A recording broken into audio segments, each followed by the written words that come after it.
네, 글로벌 시장 상황 외신반을 살펴보는 월가 브리핑 순서입니다. 인이라 캐스터 나와 있습니다. 안녕하세요. 안녕하세요. 네, 자 오늘 미국 시장 막판에 상승 반전에 성공하는 모습이었는데 FOMC 회의 결과를 주목하는 모습이었죠. 오늘 시장 예상대로 기준금리가 동결됐지만 금리 스탠스에 많은 변화가 있었습니다. 네, 그렇습니다. 이 시장이 주목했던 점도표에는 큰 변화는 없었습니다. 네. 올해 금리 동결이 예상이 되고 있지만 내년도에는 두 차례가량 상승할 것으로 그렇군요. 금리 인상을 예상을 하고 있는데요. 관련 내용에 대해 시장은 어떻게 받아들였는지 함께 확인해 보도록 하시죠. 네, 오늘자 뉴욕 증시 오랫동안 기다린 FOMC 결과에 주목했습니다. 연준은 연내 금리 동결을 시사했지만 통화 정책에 인내심을 갖겠다는 문구를 정책 성명서에서 삭제하고 앞으로 나오는 지표를 면밀히 모니터링하겠다고 밝히면서 금리 인하 가능성 역시 열어뒀습니다. 이날 FOMC 회의에서 연준은 기준 금리를 예상대로 현행 2.25%에서 2.50%를 유지하기로 결정했습니다. 금리 동결은 9대1로 이루어졌는데요. 파월 연준 의장은 이번 회의에서 금리 인하에 찬성하는 사람은 그다지 많지 않았다고 밝혔습니다. 연준이 오늘 당장 금리를 인하한 것은 아니지만 내년도에 금리 인하 가능성을 보여주자 증시는 상승했는데요. 글래미데이의 CIO 제이슨 프라이드는 오늘 연준의 발표에서 인내심이 삭제된 것은 연준이 향후 금리 인하 가능성을 열어두고 있다는 것을 의미하며 단기적으로 경기 확장을 위해 유연한 모습을 보일 것이라는 의지를 보여줬다고 진단했습니다. 관련 전문가 인터뷰 영상 확인해 보시죠. Where nothing is going on in the economy, we have the lowest unemployment rate that we've had in generations. We've had decent growth, not great growth, but the best out of anything. So you start cutting interest rates now. What happens when corporate earnings start to slow? When the economy really starts to slow? What ammunition does the Fed have? 연준 옆에 이 차트를 통해서도 확인을 해보실 수가 있는데요. Economic Activity Rising이라고 이렇게 표시를 해둔 것을 보실 수가 있습니다. 최근 고용시장이 견조한 상태를 유지했으며 경제 활동도 완만한 속도로 확장했다고 진단을 하고 있는 것이죠. 다만 물가 상승률에 대한 불안감이 엿보였는데요. 물가 상승과 관련한 불확실성 여부가 앞으로 연준의 통화 정책에 영향을 미칠 것으로 현재 파악이 되고 있습니다. 연준은 낮은 물가 상승에 대해 경계를 강화했는데 연준은 올해 개인 소비 지출, PC이죠.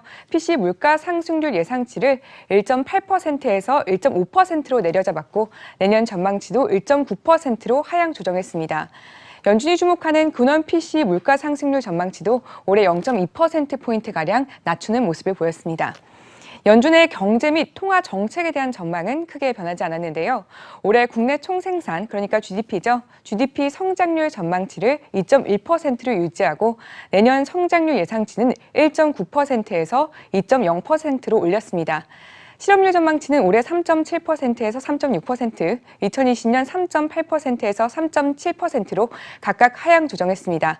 장기 실업률 예상치 역시 낮아지며 경제 성장에 대한 자신감을 유지하는 모습이었습니다.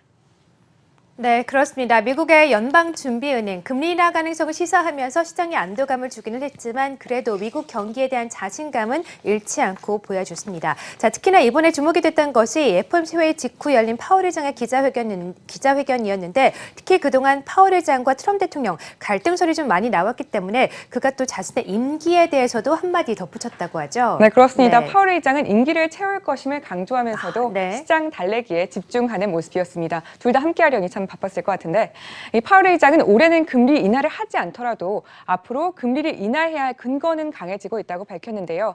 파월 의장의 이 같은 발언은 너무 시장이 FOMC 회의에 집중하고 있다는 점을 인지한 시장 달래기에 들어선 것으로 현재 풀이가 되고 있습니다. 파월 의장은 FOMC 회의를 마친 뒤 기자회견에서 최근 경제 상황 일부에 대해 우려하고 있으며 정책을 더 완화해야 할 늘어나는 근거를 보고 있다고 강조했습니다. 또 파월 의장은 글로벌 성장 둔화, 계속해서 연준의 2% 목표를 밑도는 인플레이션, 미국과 중국 등 무역 파트너의 관세 문제를 우려 요인으로 꼽는 모습이었습니다. 특히 무역과 관련된 소식이 시장 심리를 움직이는 중요한 요인이어서 연준의 생각에도 중요하다고 받아들이고 있다고 설명했습니다. 이어서 트럼프 대통령이 파월 의장의 좌천을 검토했다는 소식과 관련해 파월 의장은 법은 내게 4년의 임기가 있다는 사실을 명확히 하고 있다며 나는 임기를 모두 채울 계획이다라고 밝혔습니다. 네, 자, 파월 의장 아주 단호하게 자신의 의견을 밝힌 모습이네요. 자, 어쨌든 이번 회의에서는 기준금리가 동결됐습니다. 자, 시장의 반응 그리고 트럼프 그리고 연준의 독립성 사이에서 굉장히 파월 의장의 고민도 깊어졌을 것 같은데 일단 이번 회의에서 금리가 동결됐고요. 다음 7월 회의에서 또 어떤 결과가 나올지도 면밀하게 좀 계속해서 살펴볼 필요가 있겠습니다. 자, 웨슨 반응 윤희라 캐스터와 함께 자세하게 짚어봤습니다. 고맙습니다. 감사합니다.